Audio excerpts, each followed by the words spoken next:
In this video, I will be transforming and upgrading my leopard gecko's enclosure. Watch till the end to see the final result.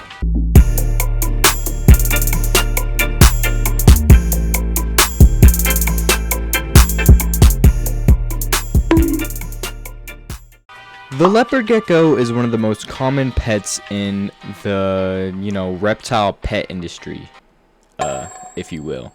Therefore, it is a lot of people's first reptile, and they make a lot of mistakes.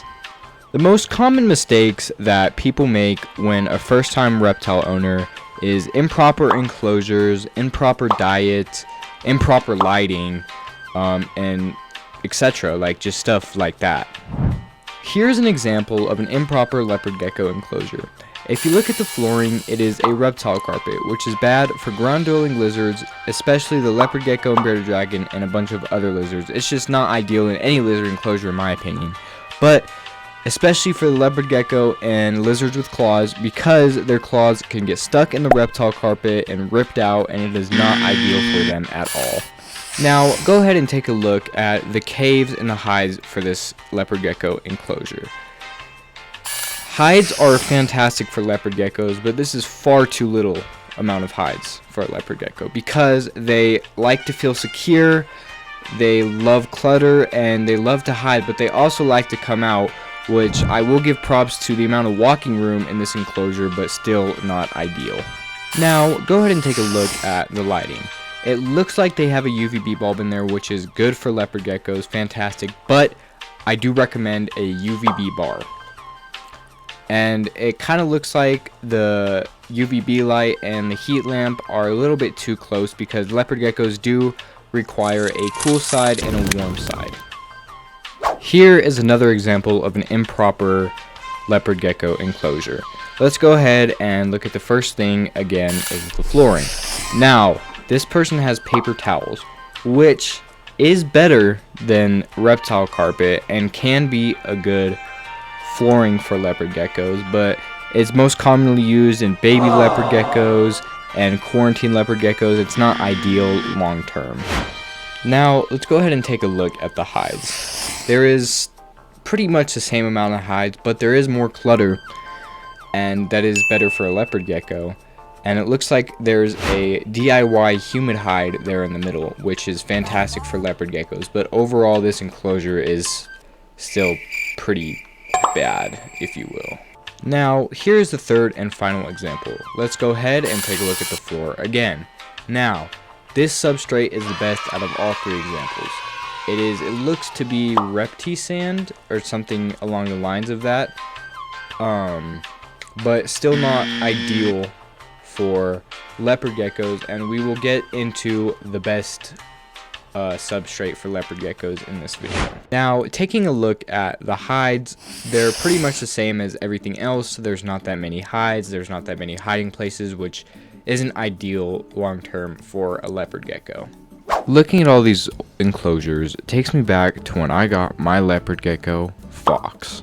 This is a picture of Fawkes the very first night that I got her. Now, let's take a look at the substrate. It is the carpet. Now, I wasn't highly educated on reptiles and stuff at the time because Fawkes was my very first reptile. Now, when I got Fawkes, I got her and the pet store employees, I got her at PetSmart, don't dog on me, but told me to get her this, I believe it was a 20-gallon starter tank for leopard geckos. Fast forward a couple months, in November of 2021. The last photo was in August of 2021. Now, let's take a look at the substrate. As you can see here, it is dirt now instead of the carpet, and this dirt is coconut fiber. And I know that coconut fiber is not ideal for leopard geckos because it holds too much moisture, so that is one of the main reasons why I changed her enclosure in this video. Now, let's go ahead and take a look at the log that Fawkes is laying on. Now, you hear all these reptile people telling you that you need to be all natural in your enclosures, and to me, I believe that is just not true, because if your leopard gecko or any reptile, as long as it's safe for them, likes the store-bought hide or decoration or whatever, keep it in there, because Fawkes loves this little log, and I kept it in her enclosure and she still uses it to this day. Now let's go ahead and fast forward 3 years. This photo was taken August 25th, 2024, when on my birthday Fawkes got an upgraded enclosure. This is a 40-gallon with front opening doors, which is 100% ideal and the proper tank for an adult leopard gecko. Now let's go ahead and take a look at the clutter.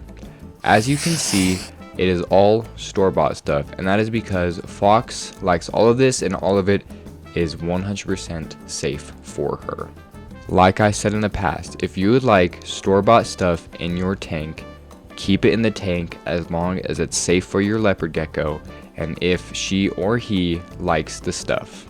Now that we've completed my journey of upgrading Fawkes' enclosures, I just simply put that in the video to make sure that you guys didn't think that I was dogging on you for having bad enclosures or not doing your research or being uneducated, because when I started out, I didn't do research and I was uneducated. And in this video, I'm just showing you the proper way that a leopard gecko's tank should be set up and just educate everybody on how to do it.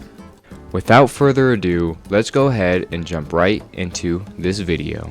After doing tons of research, I came up with the final steps and stock list for Fawkes' new enclosure. Number 1 is the substrate, which is a mix of play sand and topsoil. Step 2 is emptying everything out of the tank. Step 3 is mixing the substrate and putting everything back in the tank. Step 4 is adding plants. Step 5 is adding isopods and springtails, and I didn't realize how ugly springtails were up close. Step 6 is adding the human hide and natural decorations.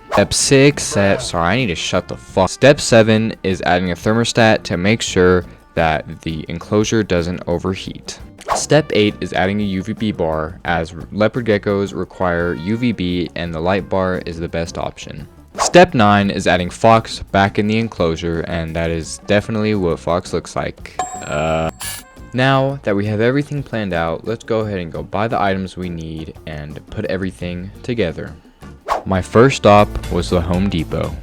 I picked up the topsoil and then the play sand. Then I headed home so I could complete step 2, emptying out the tank. Once I got home, the first thing I did was take the top off of the enclosure. Then I got a temporary holding container to put Fawkes in while I do her enclosure, and I went ahead and put some of her old substrate into the container.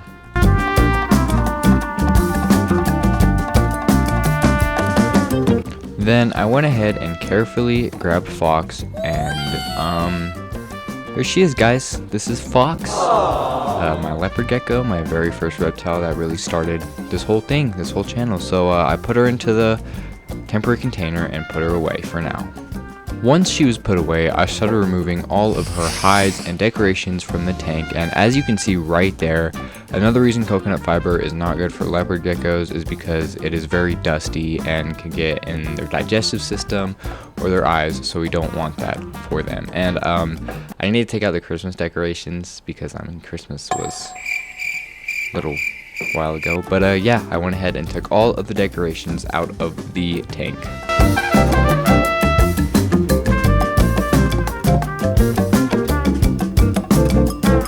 Now, the next step was taking out all of the old substrate, and I scooped as much as I could out.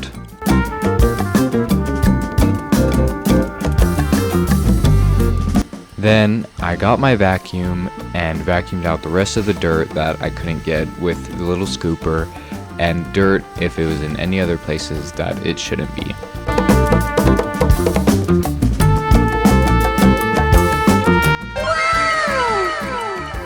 Once the tank was empty, I got a wet paper towel and started wiping down the bottom and sides of the enclosure, and don't mind the ass shot the entire clip.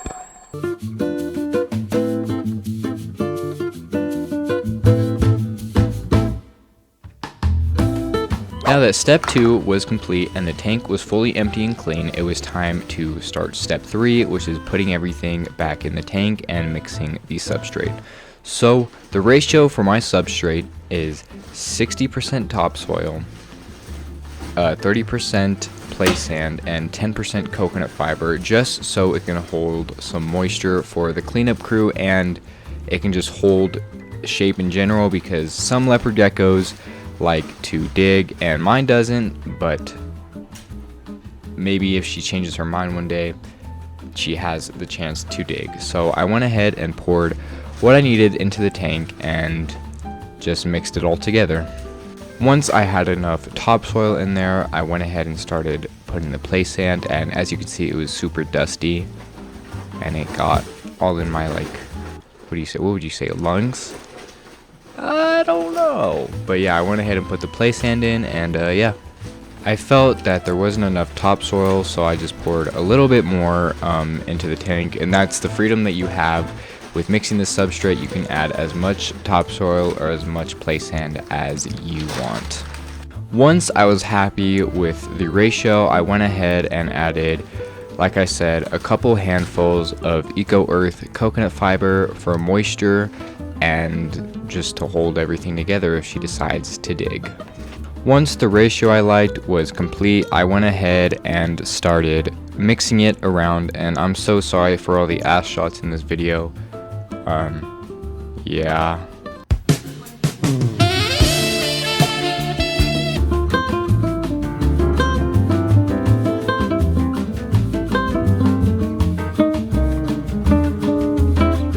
Next, I sprayed down the dirt repeatedly and mixed it all together so that it was a little bit moist so it could hold a little bit better.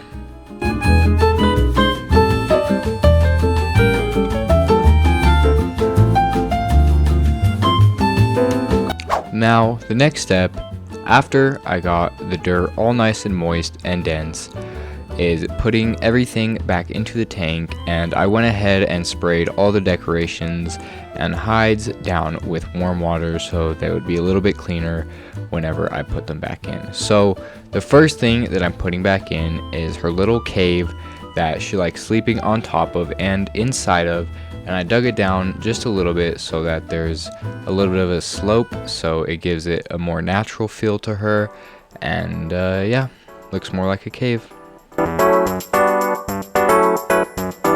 Next, I was gonna put her water dish back in, so I went ahead and pressed it down in the little corner so it could give a little bit of an outline of what I have to dig out, because I personally like putting my water dishes in the substrate. Number one, it's more natural and it just looks better overall. So I went ahead and dug that little hole out. Then I put the water dish into the hole. Once I had it to where I liked it, I went ahead and carefully filled in the space around the water dish so it would be tightly compact by the dirt around it, and it would just make it look cleaner and just bury it. So I did this very carefully so no dirt got into the water dish itself.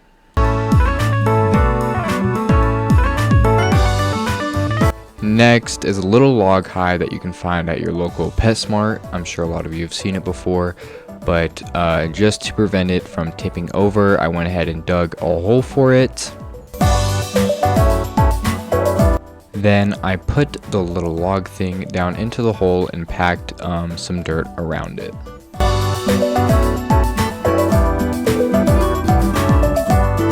Next is another log hide, but this time it's a horizontal log that has a little cave in it, and she loves this, so I put it in the left corner for the clutter.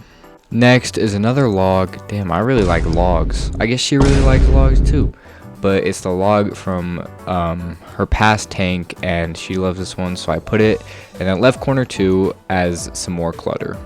Next was this time a rock hide, and it goes against the glass and you can see inside, and she loves sleeping in this thing, so I had to include it. This is probably her favorite hide. Then I just put some natural and unnatural decorations around the enclosure.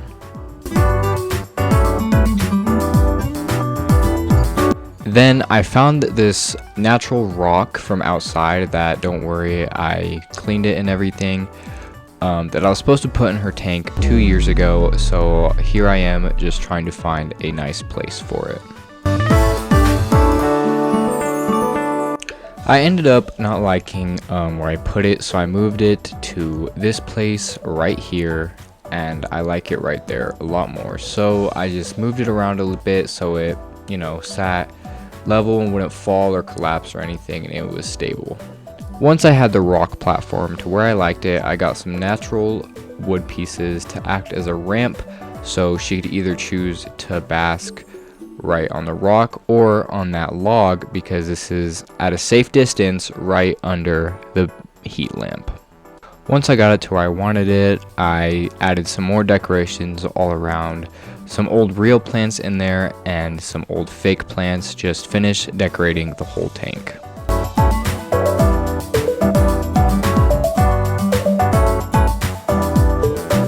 Once I finished decorating and putting everything where I wanted it, I went ahead and vacuumed some of the excess dirt out of the water dish that had fallen into there while I was decorating. Now that step 3 was complete, it was time to do step 4, planting, and I do not know the names of these succulents, so I do apologize for that, but they do have pink on them and they are very pretty, and I made sure that they were safe for her. So let's go ahead and plant these succulents. Here is the first succulent I added, and if you know what it is, go ahead and let me know down below in the comments. I then planted the second succulent, but you weren't able to see it because my butt was in the camera the whole time. Anyway, I finally moved, and here's the second succulent I added, and it is very pretty, and I just put that little wood piece back there for some more decoration. Now that we have somewhat completed step 4, it is now time for step 5, adding in the cleanup crew, aka the springtails and isopods. So I went ahead and got my springtails and kind of tried to just shake them in. It wasn't really working, so I just went ahead and dumped the charcoal in eventually.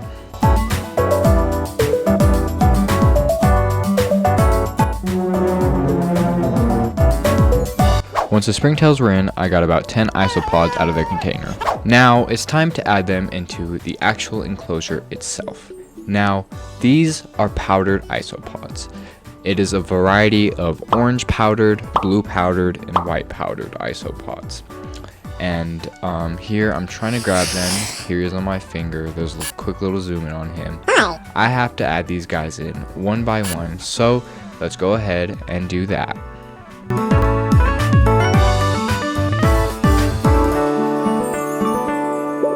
Now, what these isopods do in a bioactive enclosure is feed on mold, decaying plant matter, fungi, and fecal waste. So they are a big part of the ecosystem's diversity in order for this ecosystem to thrive. I then filled her water dish up with some water. Later that night, her humid hide had arrived. Then I put some sphagnum moss in my cool Minecraft cup and soaked it in dechlorinated water. I then squeezed the excess water out and put the moss into the humid hide. Humid hides are essential to leopard geckos because they help them shed. I put the humid hide in the middle by the log so it's not on the hot side nor on the cold side. Then I put this cool Superman decoration in here because my mom likes it, so yeah, I like it too. If you're wondering why the background is something special and not a solid color like all my other tanks, is because fawkes is my first reptile, and my mom and I have a tradition and we like to decorate her background to be different things for different holidays. So yeah. Later that night, I took my dog on a walk and found some pretty nice rocks outside that I liked, and rocks from outside are perfectly fine as long as they're safe in the enclosure. There's nothing wrong with them, and you clean them properly. Another nice thing is that they're not overpriced like all the decorations at the pet store. They're free. Come on, puppy. Ooh, piece of candy. You good? Ooh, piece of candy. Once I got home, don't ask why they were in my pocket, but I took them out of my pocket and on the table so I was able to prep them. Then I turned the hot water on, put the rocks underneath, rinse them off, and brush them. Boom! I know y'all love my transitions, but I put them on to boil. Boom! Another freaking transition, went from 6 to 7. Anyway, they were done boiling, so I took them off. Once they were off the stove, I took them out with tongs and put them down to dry. Once the rocks were fully cooled off, it was time to put them where I wanted them, and so they were safe for fawkes, so they didn't fall over and like crush her or anything. They were just safe.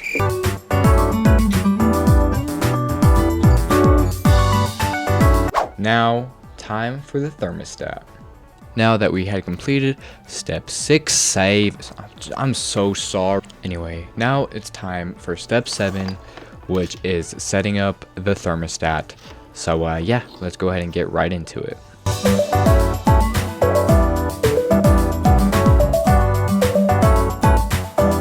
I put the probe down by where the heat mat was underneath and set it to 95 so she didn't burn herself and it didn't overheat. Then I set some rocks onto the rock platform, made sure it was stable, and that was it. Just as a little disclaimer, don't worry, Fawkes was in her enclosure the whole time. I just didn't show it because that's for the end of the video, you know, big ol' finale, you know what I mean.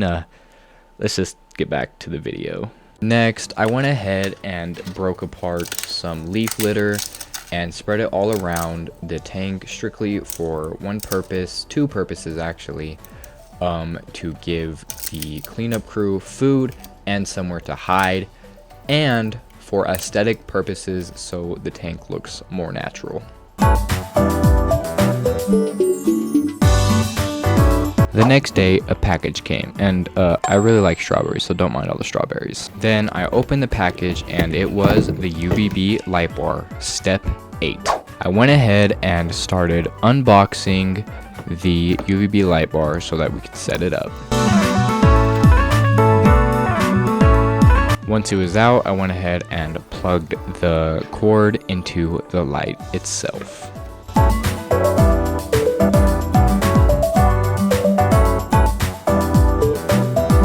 Then, the most satisfying part, I peeled off the back liner. Now, it was time to set it up, so I unplugged the old light and took the old light off and cleaned the top of the lid so that we had enough space for our T5 UVB light fixture. Then I put the light fixture where I wanted it to be. Then I plugged it in and we were all set up. I had come across more plants, so I bought them. This is a prickly pear cactus. They are perfectly safe for reptiles and leopard geckos, and they won't harm fawkes. Next, this is a gasteria. Next, this is a Haworthia. Now, another gasteria. Last but not least, a jade plant.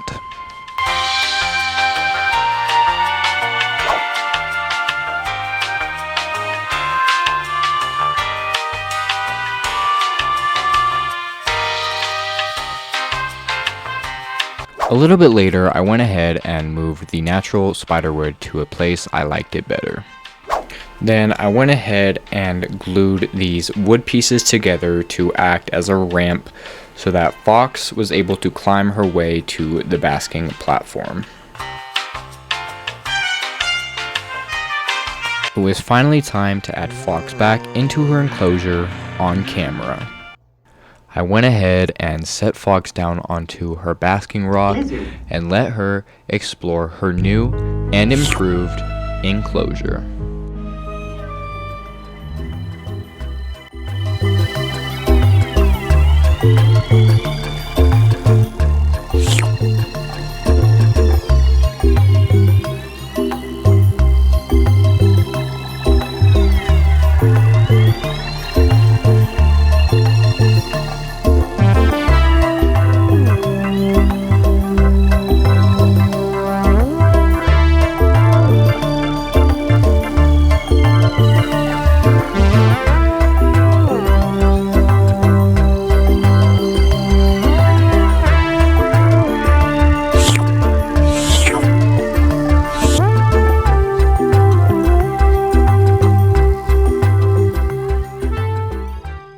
That is going to conclude today's video, where I transformed my leopard gecko's enclosure, from redoing the substrate to adding natural decor and making it bioactive. This was a very successful video, and my leopard gecko couldn't be happier. I hope you all enjoyed this video, and stay tuned for more exciting videos on the way. Make sure to like, subscribe, and hit that bell to be the first one to see a future video.